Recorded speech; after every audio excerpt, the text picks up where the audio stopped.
Panata sa diwa ng EDSA. Tayo ang mga mamamayang Pilipino. Sa diwa ng EDSA, ako'y nanunumpa sa bayan. Sa pag-alala sa nakaraan, ginugit ako ang tapang sa kailangang tuminig at umaban upang wakasan ang diktatura. Hindi kakalimutan ang aral ng revolusyon.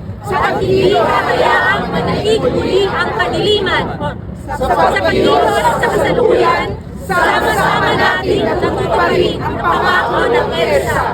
Talunin ang mga dinasiya, susuin ang korupsyon, protektahan ang demokrasya, at itaguyod ang pamamamayang ekonomiya. Hindi mapapagod sa laban hanggang ganap na matagit ng taong bayan ang kapangyarihan. Sa paghubog ng hinaharap, kahit bisig tayong maharap, natarating ang bukas, nasisikat ang araw, sa ating ng bayan, na may pagkakapantay-pantay, abot kamay ang hustisya at tunay na malaya.